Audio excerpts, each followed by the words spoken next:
Hey Tacoma, this is Wally and Miss Oslin here. Miss Oslin, where are we? We are at the mouth of the Elwha River. Now, you've been studying this in school.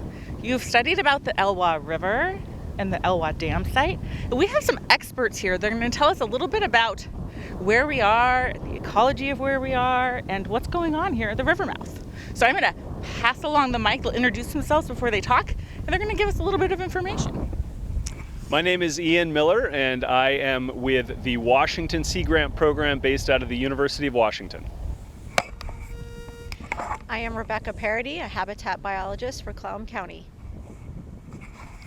I'm Justin Stapleton. I'm a project biologist for the Lower Elwha Clallam tribe. So, why did we come here? What was the purpose of coming here? Who wants to answer that question? I'll go first. Okay. So we came down here because dams not only block the upstream movement of fish like salmon, they also block the downstream movement of sediment and wood and other things that are coming down the watershed of a river. And down here at the mouth is one of the places that you can see that most dramatically, and the influence that the Elwha Dam removals had on the landscape through the movement of sediment. So the land that we are standing on currently down here at the mouth of the Elwha River, this is new since dam removal. So this sand and gravel and all this vegetation wasn't here 10 years ago. If we'd been here 10 years ago, we would have been swimming in probably about 10 feet of seawater in the Strait of Juan de Fuca. And so what we're standing on is just some of the massive amount of sediment that used to be in the two reservoirs in the river. And then when the dams were removed, it was eroded, moved rapidly down the river, and deposited down here right by the river mouth. So we've talked about the impacts kind of on the land, how all this sediment moved down, it's created new land that we can stand on. What about all the wildlife and species? Has that had an impact on the fish and the birds and all the wildlife in this area? So it's had a tremendous impact on the wildlife and the fish and the birds. So I'll start off by saying, as far as birds down here, I've been working on the Elwha River for almost 14 years. Before dam removal, there were some seabirds down here, but since dam removal, we have noticed several new species of birds that we've never seen down here, like oyster catchers and some other ones. So that's been really great, watching all of them come in and utilizing this new habitat.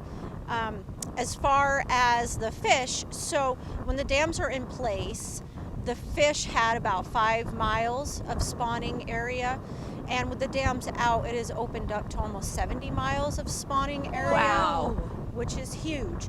So the other thing that the dam removal has done is brought down all the sediment that we were talking about. But those sediments are important in the river and for fish because it helps coat the bottom of the river, and that's what the fish need to dig in and to build redds. So before dam removal, what was in the river and what was down here, over there, were big cobbles. And so if you're a little fish, like a 3-4 pound pink salmon, it's really hard to move those.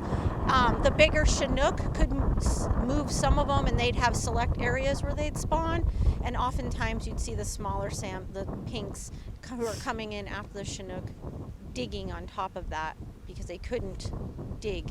So with the sediment has brought spawning area and a huge increase, like I said, from 5 miles to 71 miles, I believe.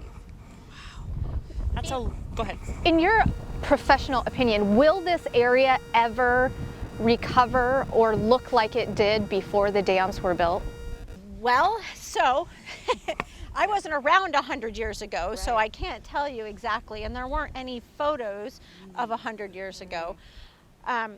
But with all the sediment down here, and it's just recreating all these estuaries, it is also going out in the near shore, which Ian can talk about, but it's also providing a substrate for eelgrass growth and kelp beds, which is bringing in crab and shellfish. So will it be the same? I don't think it'll ever be exactly the same, but will it be as good? I think so. I'm wondering if those birds that have come now are birds that were here previously that left because they couldn't find food. it's just a question I have rolling around in my head. Like, are they finally getting to return because their food source is here? Do you want to answer? I can try. Yeah, we've certainly seen the estuary went from a kind of brackish environment to a freshwater environment after all this sediment deposition, which changed the food availability. And having finer sediments allowed for different invertebrates and some freshwater clams and other bivalves that would have allowed, I know we've seen dowitchers down here and other long-billed birds that will poke around in smaller sediments that they couldn't in cobbles and rocks. So that's created more habitat for food sources for the birds to be able to look into.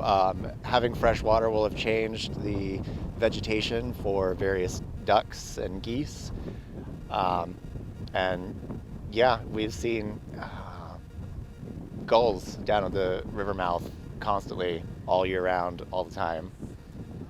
So the sediment, when it came down, it also covered, and we've gotten layers, feet of sediment. So it also covered and kind of smothered some of the microinvertebrates, whose part of their life cycle is in the water.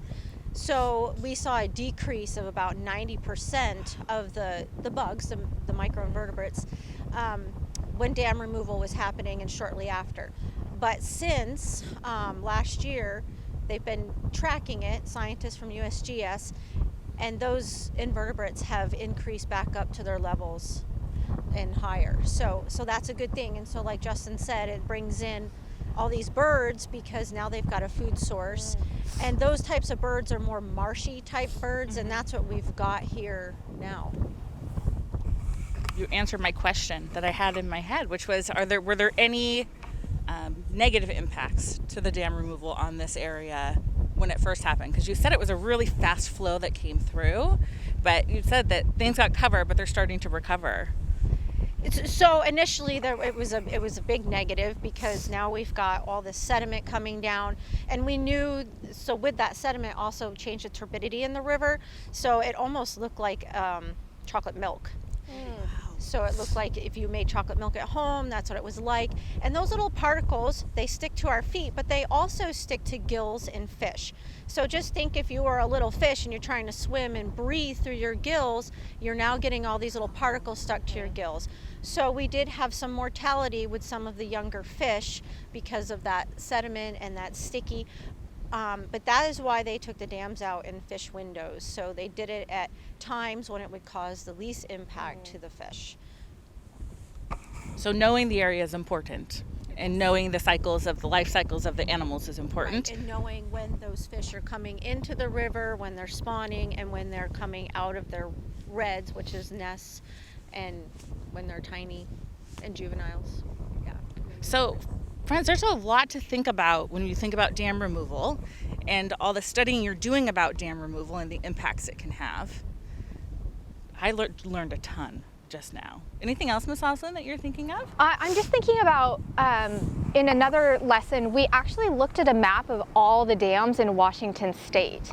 And it was really interesting to see how many there are and do some research about why the dams were installed in the first place, and is it really best to go in and remove them all, and just really being educated about dams and the impact that they have. Like, in my head, I'm thinking if we removed all of them at once, that would be catastrophic for our state. Just think about what happened here, right?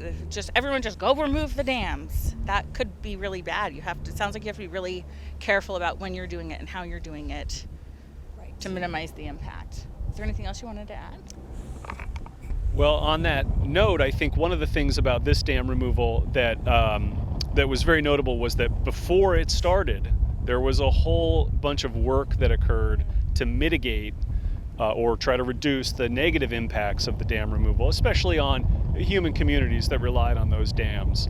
And that involved everything from moving or building infrastructure that might be more exposed to flooding, things like homes and septic systems, and installing new systems to deliver water from the river to people that utilize that water. So there was a big effort to try to reduce those negatives as much as possible.